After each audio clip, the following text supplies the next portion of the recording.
They told you that showing your struggle makes you human, that vulnerability is strength, that authenticity, raw, unfiltered, bleeding in public, builds genuine connection and earns real respect. That is the lie they fed you. And while you were busy performing your pain for an audience that was quietly filing it away, someone colder, quieter, and more controlled was climbing directly over you. Machiavelli understood something that modern self-help culture has spent decades working to destroy. The moment you let them see you bleed, you stop being a player and become a target. Think about the last time you explained yourself, the last time you let frustration crack through your face, the last time you showed a colleague, a rival, a lover, that something they did actually cut you. What did they do with that information? They stored it, and they used it. You were not being authentic. You were handing them a map to your weaknesses and calling it courage. There are 5 principles the coldest, most sovereign minds in history used to maintain absolute psychological control. The 5th one will explain why everything you were taught about being real is the exact mechanism keeping you at the bottom. If you are not ready to hear this, close the video. Go back to the crowd. But if you want the truth, stay. You were brainwashed to believe that openness is noble. From the time you could form a sentence, every institution in your life, school, church, therapy culture, social media, trained you to perform your internal world for external validation. Show your feelings, talk about your struggles, let people in. This, they told you, is maturity. This is emotional intelligence. This is how you build real relationships. What they never told you is who benefits from your transparency.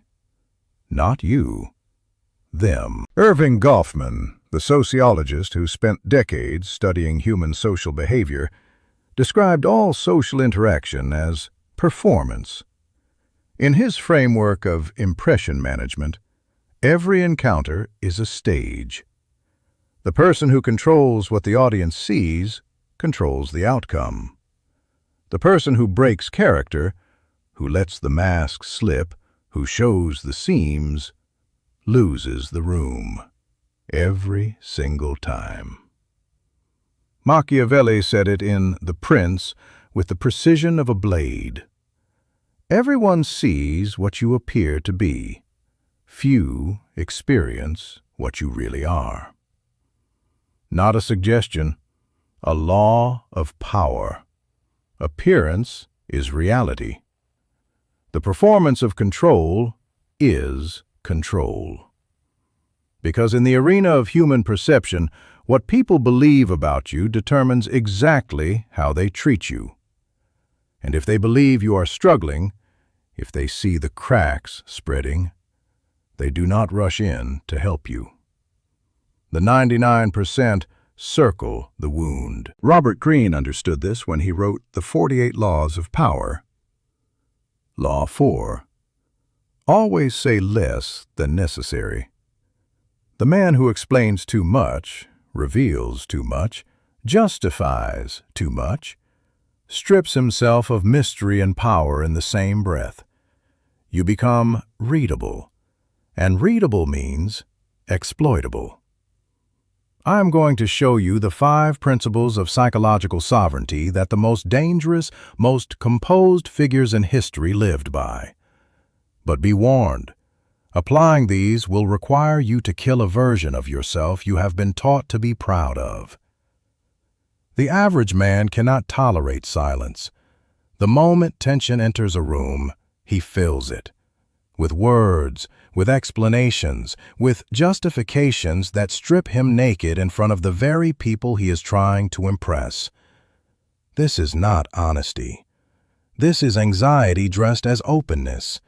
and it marks you immediately as someone who cannot hold internal pressure. The coldest players in history understood that silence communicates dominance in a way that words never can. When you refuse to explain or defend, you force the other person to fill the void, and what they fill it with reveals everything about them, while you reveal nothing about yourself. You gather intelligence, they bleed it.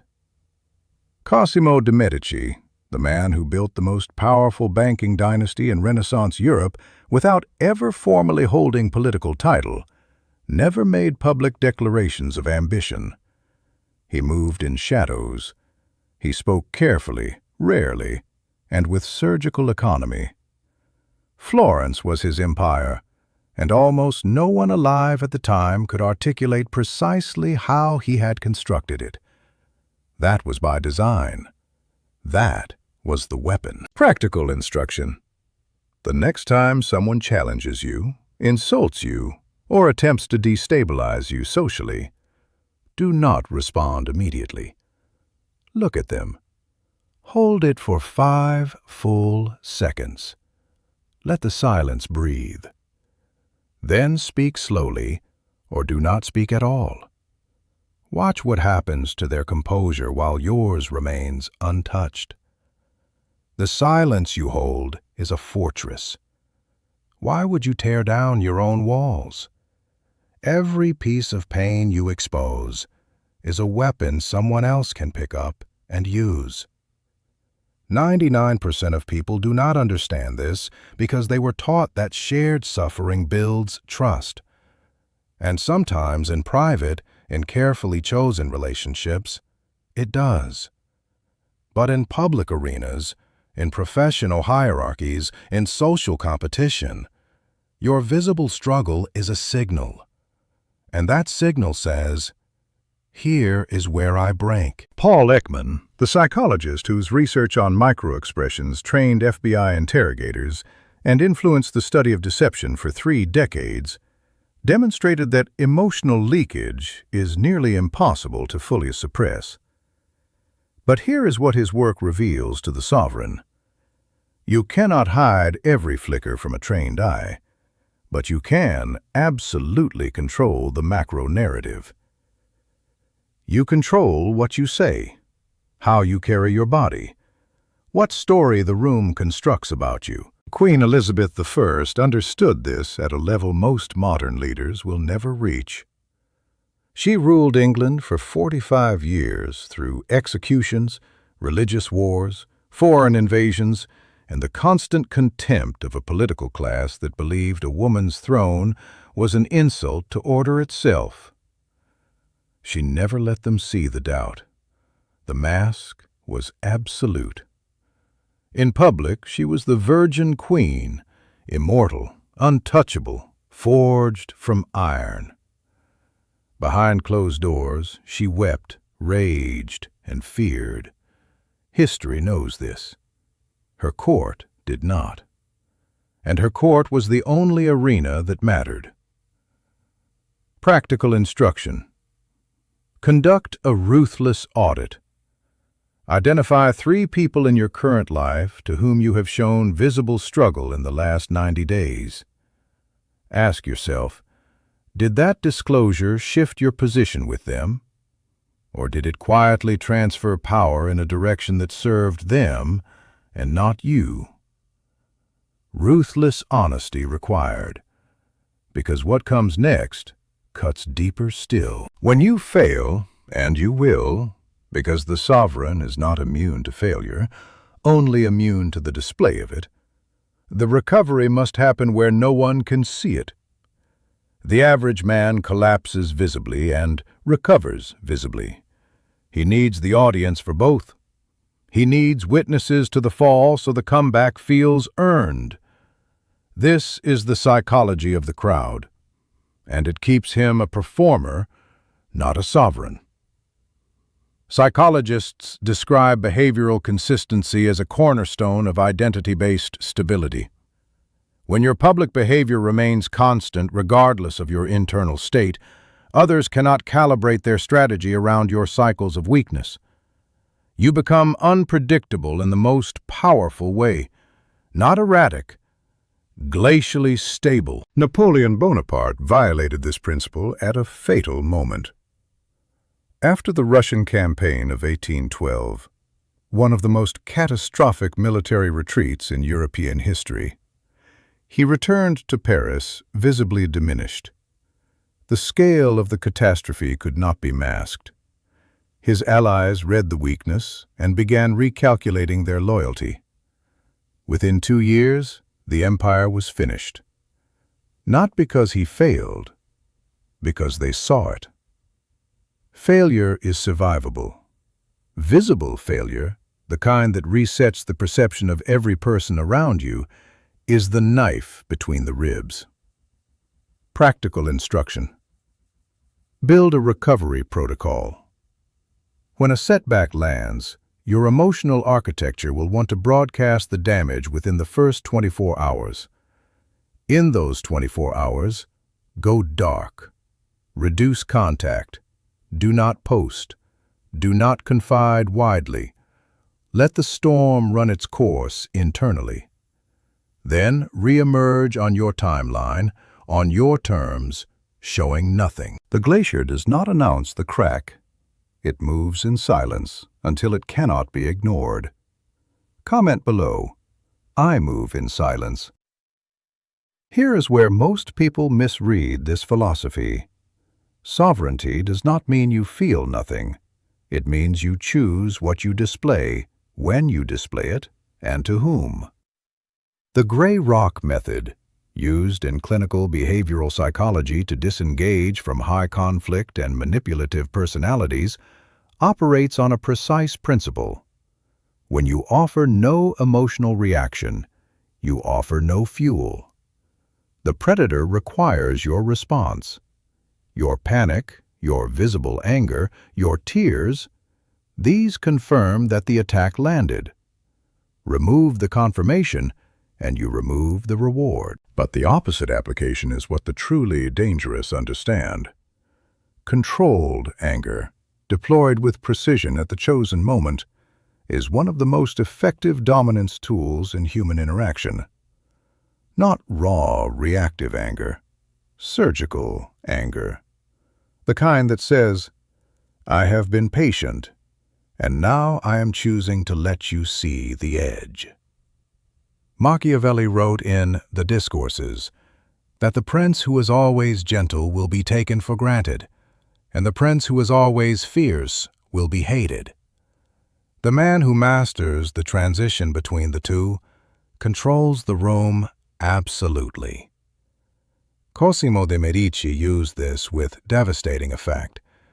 He was known for his patience, his long silences, his composed neutrality in political negotiations. And precisely because of that reputation, the rare, deliberate moment when he demonstrated cold displeasure was catastrophic for whoever received it. The contrast was the weapon. The rarity made it lethal. Practical instruction. Identify one relationship where you have been consistently reactive. For 30 days, practice absolute emotional neutrality in every interaction. Not coldness, neutrality. Then, when the moment demands it, deploy one single measured display of displeasure. Observe how differently it lands. Observe how they recalibrate. You are still here. Good.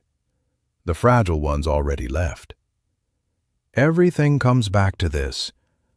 Machiavelli was not describing cynicism when he analyzed the management of appearances. He was describing reality. Human beings do not evaluate each other based on truth. They evaluate based on perception. The man who appears composed commands a room differently from the man who appears to be managing his composure. The difference is internal. The effect is external, and it is total. Robert Greene's 33 Strategies of War devotes entire chapters to the psychological war waged through image, posture, and controlled information. The general who makes his enemy believe he is stronger than he is has already won a significant portion of the war before a single soldier moves. This is not deception. This is strategic reality management. Every historical figure who built something that outlived them understood it. And you were never given this framework in school because a population that understands impression management is considerably harder to predict, manipulate, and control. Practical instruction. For 1 week, practice the sovereign audit. Every morning before you open your phone or step outside your door, ask yourself one question. What do I want people to believe about my state today? Then consciously align your posture, your pace, your tone, and your word selection with that intention. Not performance, strategy. You are not pretending. You are choosing. The battlefield is perception. You have been walking into it unarmed. There is something no one tells you about this path. It is lonely. When you stop broadcasting your struggle, fewer people feel close to you. When you stop bleeding in public, the crowd migrates to someone who will give them the spectacle they need. The warmth of the herd is real. Its safety is an illusion, but its warmth is real.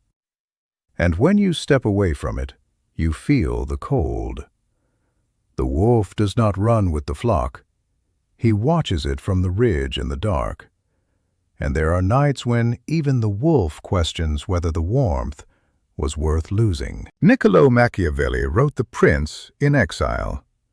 He had been stripped of his political position, imprisoned, and tortured by the same Florentine government he had spent his life serving. He was broke, politically dead, and entirely alone in the cold. And from that exile, from that absolute silence, he wrote the document that would reshape the understanding of power for 500 years. He did not write it weeping in public. He did not perform his suffering for validation. He worked in darkness, in silence. He built something permanent from the material of his own destruction. This freedom is cold. There is no crowd to validate the move you did not make, the reaction you withheld, the weakness you buried before it could surface. You will not be praised for your restraint. You will only be feared for your composure. And that fear will quietly reorder every relationship around you, without a single word being spoken. But it is the only freedom that cannot be taken from you. They can strip you of money, title, platform, position. They cannot touch the sovereignty you have built inside you where they cannot see it. That is the only fortress worth building. You made it to the end. Most people do not. Most click away the moment the content stops flattering them and begins demanding something from them. You stayed. That is not a small distinction. You are not here for comfort. You are here because something in you already knows the path you have been on. The one where you justify yourself, perform your struggle, make yourself readable for people who use that map against you, is not working. You already know. You needed someone to say it without apology. Subscribe to this channel, not because I asked you to. Subscribe because you are done being transparent to people who have not earned it. Because you are done handing enemies the architecture of your weaknesses and wondering why they always find the door. Subscribe because you are building something they cannot see yet, and you intend to keep building it right. There is content I cannot put into an open video. The algorithm does not reward what I share behind that wall. And what I cannot say publicly goes further than anything in this script. That space is for the ones who are serious. For now, go dark. let them wonder. And never, not once, let them see you bleed.